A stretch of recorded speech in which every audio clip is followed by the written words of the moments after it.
So students, now we have to discuss about the phosphorus cycle, and this is a sedimentary cycle. So let's first talk about the importance of phosphorus. Where is phosphorus present in the body? So it is the component of nucleic acids, DNA, RNA, biomembranes in the form of phospholipids. When we had done the fluid mosaic model, that time we discussed about the phospholipids in as ATP, adenosine triphosphate, and in the shells, bones, and teeth. Now, next is that ਜਿਹੜਾ ਹੈਗਾ ਇਹਦੇ sources ਕੀ ਹੈ, ਕਿੱਥੇ ਪਾਈ ਜਾਂਦੀ ਹੈ ਜਿਹੜੀ phosphorus ਹੈ।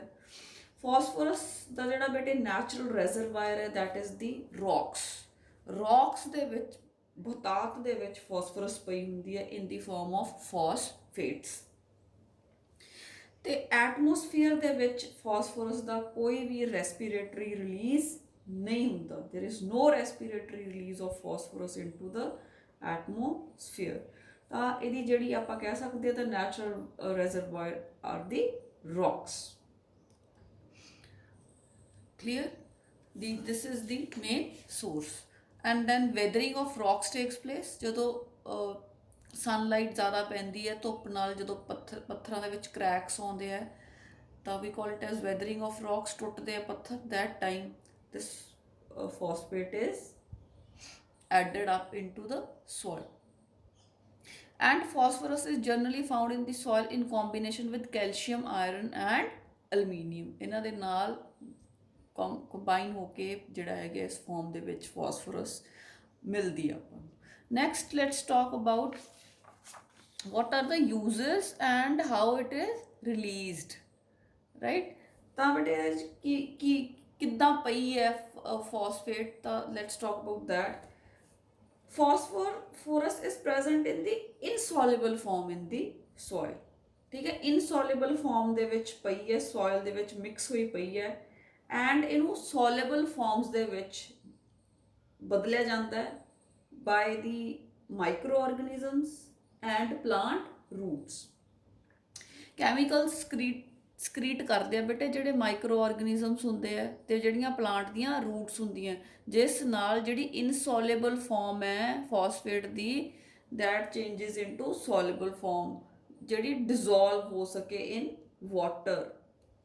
ਠੀਕ ਹੈ, ਜਦੋਂ ਉਹ ਡਿਜ਼ੋਲਵਡ ਹੋ ਜਾਂਦੀ ਹੈ ਤਾਂ dissolved phosphate is absorbed by the plants. ਫਿਰ ਉਹਨੂੰ ਪਲਾਂਟਸ ਹੈ ਜਿਹੜੇ ਉਹਨੂੰ ਅਬਜ਼ੋਰਬ ਕਰ ਸਕਦੇ ਆ and they convert it into organic forms. Organic compounds ਬਣ ਜਾਂਦੇ ਆ, ਜਿਸ ਤਰ੍ਹਾਂ phospholipids, nucleotides, nucleic acids, right, ਜਿਹੜੇ ਵਿਚ are required for the different functions in the body.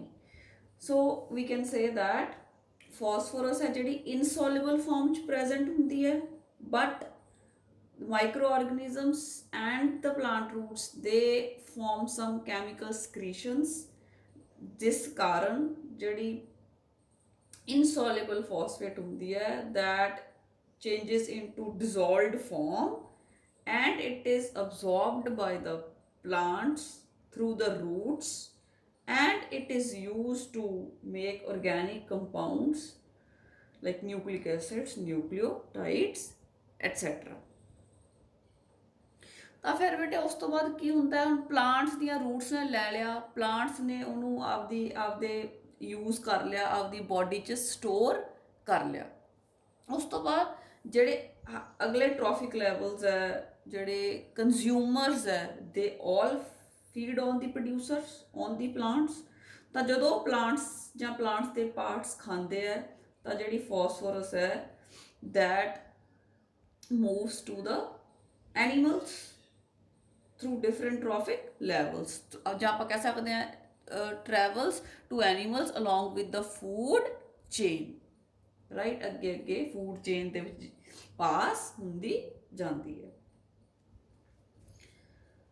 ਉਸ ਤੋਂ ਬਾਅਦ ਬੇਟੇ ਆਪਾਂ ਕਹਿ ਸਕਦੇ ਹਾਂ ਵੀ ਜਦੋਂ ਜਿਹੜੇ ਹੈਗੇ ਆ ਪਲਾਂਟਸ ਤੇ ਐਨੀਮਲਸ ਦੀ ਡੈਥ ਹੋ ਜਾਂਦੀ ਹੈ ਤਾਂ ਦੈਟ ਟਾਈਮ ਜਿਹੜੀ ਫਾਸਫੋਰਸ ਉਹਨਾਂ ਦੀ ਬੋਡੀ 'ਚ ਪਈ ਹੁੰਦੀ ਹੈ in the organic form, plants ਨੇ ਆਰਗੈਨਿਕ ਫਾਰਮ 'ਚ ਤਬਦੀਲ ਕਰਤੀ ਸੀ, is return back into the soil, ठीक है, through the action of the decomposers. ਜਦੋਂ ਮਾਈਕਰੋ ਆਰਗੈਨਿਜ਼ਮਸ ਹੈ ਜਿਹੜੇ, ਜਦੋਂ ਉਹ ਡੈਡ ਡਿਕੇਇੰਗ ਮੈਟਰ ਨੂੰ ਡੀਕੰਪੋਜ਼ ਕਰਦੇ ਹੈ, ਜਿਹੜੀ ਫਾਸਫੋਰਸ ਦੀ ਆਰਗੈਨਿਕ ਫਾਰਮ ਸੀ, it is returned to the soil in the form of inorganic form,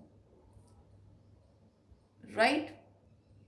ਜਿਹੜੀਆਂ ਐਨੀਮਲ ਦੀਆਂ ਐਕਸਕ੍ਰੀਸ਼ਨਸ ਜਾਂ ਡੈਡ ਬੋਡੀਜ਼ ਹੈ, ਦੇ ਆਰ ਐਕਟਡ ਅਪੋਨ ਬਾय ਦ ਡੀਕੰਪੋਜ਼ਰਸ। ਫਿਰ ਬੇਟੇ ਇੱਕ ਜਿਹੜੀ ਹੋਰ ਇੰਪੋਰਟੈਂਟ ਚੀਜ਼ ਹੈ ਉਹ ਇਹ ਹੈ ਕਿ ਜਿਹੜੀ ਫਾਸਫੋਰਸ ਆਪਣੇ ਬੋਨਸ ਤੇ ਟੀਥ ਦੇ ਵਿੱਚ ਜਿਹੜੀ ਹੈਗੀ ਹੈ ਪਈ ਹੁੰਦੀ ਹੈ, that is resistant to decay, ਠੀਕ ਹੈ, ਉਹ ਛੇਤੀ ਛੇਤੀ ਨਹੀਂ ਗਲਦੀ, and it remains out of the cycle for a long time, ਬਹੁਤ ਸਲੋਲੀ ਗਲਦੀ ਹੈ, ਫਿਰ ਉਹ ਦੁਬਾਰਾ ਲਿਥੋਸਫੀਅਰ ਦੇ ਵਿੱਚ ਐਡ ਹੁੰਦੀ ਹੈ slowly. Rest of the parts ਦੇ ਡੀਕੰਪੋਜ਼ ਈਜ਼ੀਲੀ ਬਾय ਦੀ ਡੀਕੰਪੋਜ਼ਰਸ ਐਂਡ ਦੇ ਕਨਵਰਟਡ ਇਨਟੂ ਇਨਆਰਗੈਨਿਕ ਫਾਰਮਸ, ਤੇ ਫਿਰ ਉਹਨਾਂ ਉਹ ਸੋਇਲ ਦੇ ਵਿੱਚ ਪਏ ਹੁੰਦੇ, ਰਾਈਟ? ਸੋ ਜੇ ਕਈ ਵਾਰ ਪੁੱਛਿਆ ਜਾਂਦਾ ਹੈ ਕਿ ਡਰਾ ਦ ਫਾਸਫੋਰਸ ਸਾਈਕਲ, ਜਾਂ with the help of a cycle explain the how phosphorus is being used and released in the atmosphere, ਤਾਂ ਬੇਟੇ ਸਭ ਤੋਂ ਪਹਿਲਾਂ ਮੈਂ ਦੱਸਿਆ ਸੀ ਆਪਾਂ ਕਿੱਥੋਂ ਸਟਾਰਟ ਕਰਦੇ ਹਾਂ, ਰੈਜ਼ਰਵਾਇਰ ਤੋਂ। ਤਾਂ ਜਿਹੜੇ ਫਾਸਫੋਰਸ ਦਾ ਰੈਜ਼ਰਵਾਇਰ ਕਿਹੜਾ ਹੈ? Rocks and minerals. ਤਾਂ ਬੇਟੇ ਜਦੋਂ ਵੈਦਰਿੰਗ ਆਫ ਰੌਕਸ ਹੁੰਦੀ ਹੈ ਤਾਂ ਜਿਹੜੀ ਫਾਸਫੋਰਸ ਹੈ, it is released into the soil. Soil ਦੇ ਵਿੱਚ ਜਿਹੜੇ ਮਾਈਕਰੋ ਆਰਗੈਨਿਜ਼ਮਸ ਹੈ, ਕੈਮੀਕਲ ਸਕ੍ਰੀਸ਼ਨਸ ਦੇ ਥਰੂ ਜਿਹੜੀ ਹੈਗੀ ਹੈ ਉਹਨੂੰ ਡਿਜ਼ੋਲਵਡ ਫਾਸਫੇਟ ਦੇ ਵਿੱਚ ਬਦਲ ਦਿੰਦੇ ਆ, ਤੇ ਉੱਥੋਂ ਸੋਇਲ ਦੇ ਵਿੱਚੋਂ ਜਿਹੜਾ ਹੈਗਾ, ਜਿਹੜੇ ਪਲਾਂਟਸ ਹੈ, ਪ੍ਰੋਡਿਊਸਰਸ ਹੈ, ਆਟੋਟ੍ਰੋਫਸ ਹੈ, ਉਹ ਇਹਨੂੰ ਯੂਜ਼ ਕਰ ਲੈਂਦੇ ਆ for making the organic compounds. ਉਸ ਤੋਂ ਬਾਅਦ ਪ੍ਰੋਡਿਊਸਰਸ ਨੂੰ ਕੰਜ਼ਿਊਮਰਸ ਖਾਂਦੇ ਆ, ਤਾਂ ਜਿਹੜਾ ਫਾਸਫੋਰਸ ਪ੍ਰੋਡਿਊਸਰਸ ਦੇ ਅੰਦਰ ਸਟੋਰ ਹੁੰਦਾ, ਠੀਕ ਹੈ, ਉਹ ਕੰਜ਼ਿਊਮਰਸ ਨੂੰ ਅਵੇਲੇਬਲ ਹੋ ਜਾਂਦਾ ਐਟ ਡਿਫਰੈਂਟ ਟ੍ਰੋਫਿਕ ਲੈਵਲਸ। ਫਿਰ ਉਸ ਤੋਂ ਬਾਅਦ ਜਦੋਂ ਬੇਟੇ ਜਿਹੜੇ ਡੈਡ ਡਿਕੇਇੰਗ ਪਾਰਟਸ ਹੈ ਪਲਾਂਟਸ ਦੇ, ਜਾਂ ਜਦੋਂ ਐਨੀਮਲ ਦੀ ਡੈਥ ਹੁੰਦੀ ਹੈ, ਤਾਂ ਉਹਨਾਂ ਦੇ ਉੱਤੇ ਡੀਕੰਪੋਜ਼ਰਸ ਆਪਦਾ ਐਕਸ਼ਨ ਕਰਦੇ ਹੈ, ਤੇ ਜਿਹੜੀ ਫਾਸਫੋਰਸ ਹੁੰਦੀ ਹੈ ਉਹਨੂੰ ਵਾਪਸ ਜਿਹੜੀ ਹੈਗੀ ਹੈ, ਜਿਹੜਾ ਡੈਟਰਾਈਟਸ ਹੁੰਦਾ ਸਾਰਾ, ਉਹਦੀ ਡੀਕੰਪੋਜੀਸ਼ਨ ਕਰਕੇ ਵਾਪਸ ਉਹਨੂੰ ਸਾਰਾ ਸੋਇਲ ਦੇ ਵਿੱਚ ਐਡ ਕਰ ਦਿੰਦੇ ਆ, and that is again used ਬਾय the producers, right? ਇਹ ਸਿਮਿਲਰਲੀ ਜਿਹੜਾ ਇਹ ਸਾਈਕਲ ਹੈ ਬੇਟੇ, ਇਹ ਚੱਲਦਾ ਰਹਿੰਦਾ ਹੈ, ਤੇ ਜਿਹੜਾ ਹੈਗਾ ਇੱਦਾਂ ਹੀ ਜਿਹੜੀ ਫਾਸਫੋਰਸ ਹੈ ਉਹ ਉਹਦੇ ਜਿਹੜਾ ਨਿਊਟਰੀਐਂਟ ਹੈ ਉਹ ਮੂਵ ਕਰਦਾ ਰਹਿੰਦਾ।